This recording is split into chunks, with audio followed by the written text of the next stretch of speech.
Hello అండి, నేను మీ doctor Shruti, consultant 49 hospitals at LB Nagar branch. So ప్రెగ్నెన్సీకి ప్లాన్ చేసుకునే చాలామంది కపుల్స్ ఈ డౌట్ ఈ మధ్యన అడుగుతున్నారండి. అంటే అసలు ఎక్సర్సైజెస్ చేయొచ్చా, ఎక్సర్సైజెస్ చేయడం వల్ల ప్రెగ్నెన్సీకి మంచిదా, లేదా ప్రెగ్నెన్సీ పోయే ఛాన్సెస్ ఉంటాయా, అబార్షన్ అవుతుందా ఎక్సర్సైజెస్ చేస్తే అని చాలామందికి డౌట్స్ ఉంటాయి. సో దీని గురించి క్లారిటీ ఇస్తానండి. జనరలీ ఎక్సర్సైజ్ అనేది ఏ రకంగా మీరు చేస్తున్నారు. So physical activity is always a good thing for the body. So physical activity ఎంత బాగుంటే అంత మంచిగా రిప్రొడక్టివ్ హెల్త్ ఇంప్రూవ్ అవుతుంది.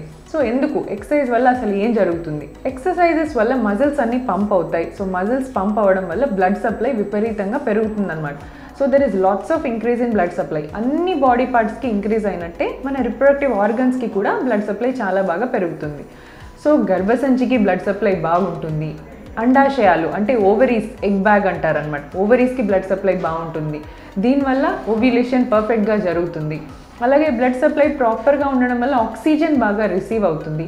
ఆక్సిజన్ రిసీవ్ అవ్వడము, బ్లడ్ సప్లై బాగుండడం వల్ల ఇన్ఫెక్షన్స్ కూడా తగ్గిపోతూ ఉంటాయన్నమాట. సిమిలర్లీ మేల్స్లో కూడా ఎక్సర్సైజ్ చేయడం వల్ల టెస్టోస్టిరాన్ అనే మేల్ హార్మోన్ చాలా బాగా ఇంప్రూవ్ అవుతుంది. సో టెస్టోస్టిరాన్ ఇంప్రూవ్ అవ్వడం వల్ల స్పర్మ్ కౌంట్స్ పెరుగుతాయి and motility, morphology A problems ఉన్నా స్పర్మ్ క్వాలిటీలో మంచి ఇంప్రూవ్మెంట్ మనం చూస్తున్నాం. సో రీసెంట్గా స్టడీ చేసి కొంతమంది కపుల్స్ని తీసుకొని స్టడీస్ చేసి చూసామన్నమాట. ఎక్సర్సైజ్ చేస్తున్న వాళ్ళకి, చేయని వాళ్ళకి కంపేర్ చేసుకుంటే ఎక్సర్సైజ్ చేసే కపుల్స్లో ఒక 10 to 15% ఎక్కువ ప్రెగ్నెన్సీ రేట్స్ కనిపించాయి అన్నమాట. సో దీన్ని బట్టి మనం ఎక్సర్సైజ్ డెఫినెట్లీ మంచిది అని ప్రూవ్ అయింది. సో ఎలాంటి ఎక్సర్సైజెస్ చేయాలి, ఏ టైంలో చేయాలి? So it is different for males and females అండి. ఫీమేల్స్కి ఒక రకంగా చేయాలి, మేల్స్ డిఫరెంట్గా చేయాల్సి ఉంటుంది. So let's talk about ladies first. So లేడీస్లో ఏంటంటే ఓవ్యులేషన్ అనేది around 14th day of her cycle జరుగుతుంది. ఓవ్యులేషన్ ఇస్ నథింగ్ బట్ అండం విడుదల అవ్వడం, ఎగ్ రిలీజ్ అవ్వడాన్ని ఓవ్యులేషన్ అని చెప్తారు. సో ఈ ఓవ్యులేషన్ ప్రాసెస్కి మంచి బ్లడ్ సప్లై ఉండాలి. సో బిఫోర్ అంటే పీరియడ్ స్టార్ట్ అయినప్పటి నుంచి మీరు 14th or 15th డే వరకు ఫుల్ ఫ్లెజ్డ్గా ఎక్సర్సైజెస్ చేసుకోవచ్చండి. అండ్ ఇది ఇంపార్టెంట్ రోల్ ఇంకా అన్నిటికంటే ఎక్కువ పీసీఓడి ఉన్న లేడీస్లో చాలా బాగా హెల్ప్ చేస్తుంది ఎక్సర్సైజ్ వల్ల ఇన్సులిన్ అనే హార్మోన్ రిలీజ్ అవుతుంది అనమాట పీసీఓడి వాళ్ళల్లో. సో ఈ ఇన్సులిన్ హార్మోన్ ఎక్సర్సైజ్ చేయడం వల్ల మాత్రమే రిలీజ్ అవుతుంది. దీన్ని ఓరల్గా తీసుకోవడం కానీ అలా మనం చేయలేము. సో ఈ ఎక్సర్సైజ్ వల్ల ఇన్సులిన్ ఏదైతే వస్తుందో దీనివల్ల పీసీఓడి చాలా వరకు కంట్రోల్ అయిపోతుంది అండ్ అలాగే ఎగ్స్ క్వాలిటీ కూడా చాలా మంచిగా ఇంప్రూవ్ అవుతుంది. So this is how exercise helps in them. Normal పీపుల్కి కూడా పీసీఓడి లేదు మాకు, మరి మేము కూడా ఎక్సర్సైజెస్ చేయాలా, ఓన్లీ పీసీఓడి వాళ్ళే చేయాలా అని కూడా అడుగుతారు.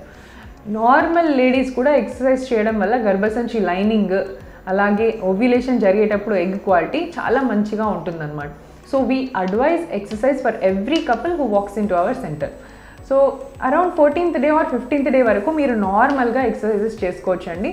కొంతమంది ఏమంటారంటే మాకు ఇంట్లోనే పనులు చాలా ఎక్కువ ఉంటాయి, మేము పొలం పనులకు వెళ్తూ ఉంటాము, షాప్లో ఉంటాము, నిల్చొని ఉంటాము, సో మాకు ఎక్స్ట్రా ఎక్సర్సైజ్ అవసరం లేదు అని చెప్తారు. దట్ ఈస్ నాట్ కరెక్ట్ అండి. మీరు డైలీ చేసే పని మీ బాడీకి అలవాటైన వర్క్. సో దీనివల్ల ఎక్స్ట్రా ఎఫర్ట్ ఏమీ ఉండట్లేదు.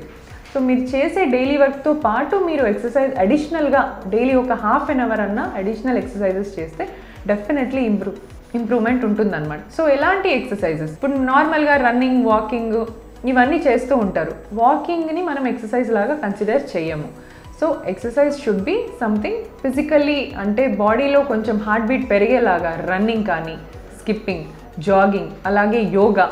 సో ఇలాంటి కొంచెం స్ట్రెన్యూయస్ యాక్టివిటీ చేసినట్టయితే కనుక మన బాడీకి చాలా మంచి ఎఫెక్ట్ ఉంటుంది.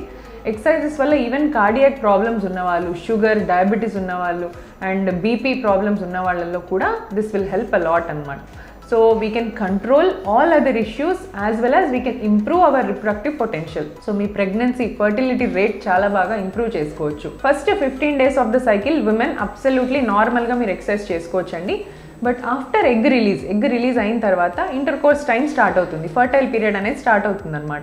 సో ఈ ఫర్టైల్ పీరియడ్లో కొంచెం మోడరేట్ టైప్ ఆఫ్ ఎక్సర్సైజెస్ చేయమంటాము. అంటే వాకింగ్ కానీ, లేదా నార్మల్ యోగా, మెడిటేషన్ ఇలాంటివి చేసుకోవచ్చు. స్ట్రెన్యూయస్ ఎక్సర్సైజెస్ ఇప్పటి నుంచి ఆపేయమని చెప్తామన్నమాట. సో వన్స్ ప్రెగ్నెన్సీ కన్ఫర్మ్ అయింది అనుకోండి, then we'll cut down exercises, కొంచెం స్ట్రెన్యూయస్ ఎక్సర్సైజెస్ కట్ డౌన్ చేసి ఓన్లీ వాకింగ్ వరకు, లేదా జస్ట్ లో గ్రేడ్ నార్మల్ ఏమంటారు లైట్ జాగింగ్ కానీ, బ్రిస్క్ వాకింగ్, యోగా ఇలాంటివి మాత్రమే చేయమని చెప్తామన్నమాట. బట్ ఎగ్ రిలీజ్ అయ్యే ముందు పీరియడ్ స్టార్టింగ్ నుంచి 14th డే వరకు మీరు స్ట్రెన్యూయస్ ఎక్సర్సైజెస్ చేసుకోవచ్చు. తర్వాత కొద్దిగా స్లో డౌన్ చేసి ప్రెగ్నెన్సీ కన్ఫర్మ్ అయిన తర్వాత వాకింగ్కి రెస్ట్రిక్ట్ చేసుకుంటే సరిపోతుంది. This is about females. Now coming to males ఏంటంటే దెర్ ఇస్ నో రిలేషన్, అంటే ఎన్నో డే ఏంటి అలా ఏం ఉండదండి. Regular physical activity is very very important. So కొంతమంది ఏంటంటే లావుగా ఉన్న వాళ్ళల్లో టెస్టోస్టిరోన్ హార్మోన్ తక్కువ ఉంటుంది. లావుగా ఉన్న వాళ్ళల్లో ఫ్యాట్ వల్ల హీట్ ఎక్కువ ప్రొడ్యూస్ అవుతుంది అనమాట. సో హీట్ ప్రొడ్యూస్ అవుతే అది స్పర్మ్స్కి చాలా డెట్రిమెంటల్. అంటే heat is the enemy for sperms. కొంతమంది అంటూ ఉంటారు మాది హీట్ బాడీ, సో దీంతో ఏమైనా ప్రాబ్లం ఉంటుందా అని. అసలు హీట్ అనే కాన్సెప్ట్ ఏమీ ఉండదండి. When you take adequate amount of water, daily 4 to 5 liters of water తాగినట్టయితే బాడీ హీట్ అలాంటివి ఏ ప్రాబ్లమ్స్ మీకు రావు.